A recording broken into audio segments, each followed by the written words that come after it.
Ahojte, zdravím vás pri ďalšom vlogu.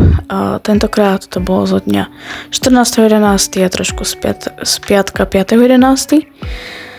Išla som na moju výstavu, na ktorú som sa veľmi tešila, a hlavne to, že si splním svoj sen. Takže som sa snažila sa aj trošku okrášliť. Mamka mi nalakovala nechty a vlastne som mala vyžehlené, takže som chcela byť trošku pekná. No a bolo to pre mňa veľká vec, za ktorú som neskutočne vďačná, že sa mohla vôbec udiať. Tá výstava sa konala v Přerove, takže my sme s maminou sa doviezli do Bratislavy autom a odtiaľ sme šli na rýchlik. A v Přerove som sa stretla aj s kamarátkou a šli sme sa trošku prejsť po meste na kávu, na obed a bolo to super. Tuto vidíte sem tam aj nejaké fotky, ktoré som urobila a vlastne ako sme sa boli prechádzať. Tu je už kávička výborná, no a obed takisto veľmi dobrý. No a šli sme sa potom po obede trošku poprechádzať. Tu vidíte nejaké fotky z námestia a z okolia rieky. A páčilo sa mi to mesto celkom, takže to bolo fajn. No a v kaviarni 5 Café sa už konala tá samotná výstava. Takže tu vidíte pár obrazov, ktoré som natočila, ktoré na nej visia. A teraz bude ukážka mojej básne, ktorú si teraz môžete vypočuť ako taký malý detailík z samotnej výstavy. Druhá sa volá Privilegovaná samotárka. Samota mi sedí ako nebeský modré šaty. Sedí mi ako topánky na opätku, ktorých neviem kráčať. Patrí ku mne ako môj osobný kúsok pucle, ako mlieko ku káve. Ale mne stačí odraz v zrkadle.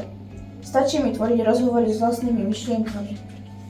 Stačí mi šťáka kávy, chuť poetiky a slnečné rána. Byť sama je moje privilegium.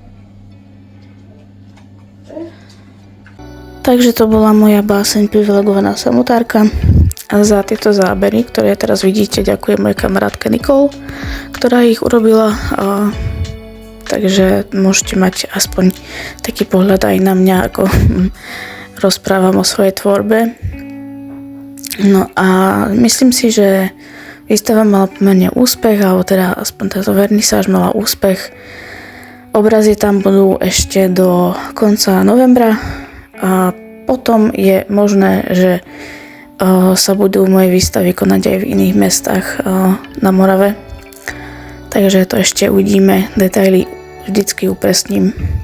Potom sme cestovali domov, už bola tma, ale bola som nadšená zo všetkého, čo sa udialo a zase do Bratislavy a z Bratislavy sme zase išli autom takto v tme.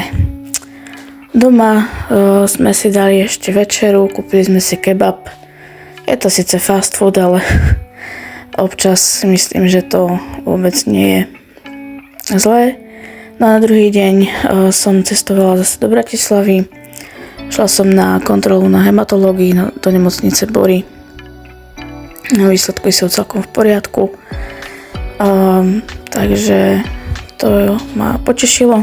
Sice sú tam nejaké trošku zmeny, ale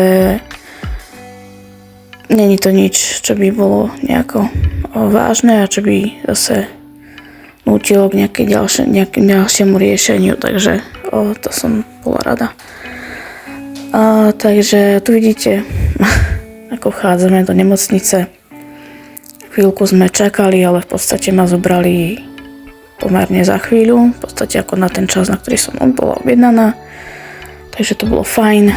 No a ani tam nebolo v ten piatok tak veľa ľudí, takže v pohode. No a potom sme šli do Auparku. Na Bory, do centra a dali sme si Starbucks. Ja som si dala teda ich vianočnú edíciu. No a vlastne, keďže sme išli z Lamača, tak tuto sme čakali na vlak, ktorý bol extrémne plný, ale bolo to fajn. To je všetko na dnes, majte sa krásne, uvidíme sa na budúce. Ahojte.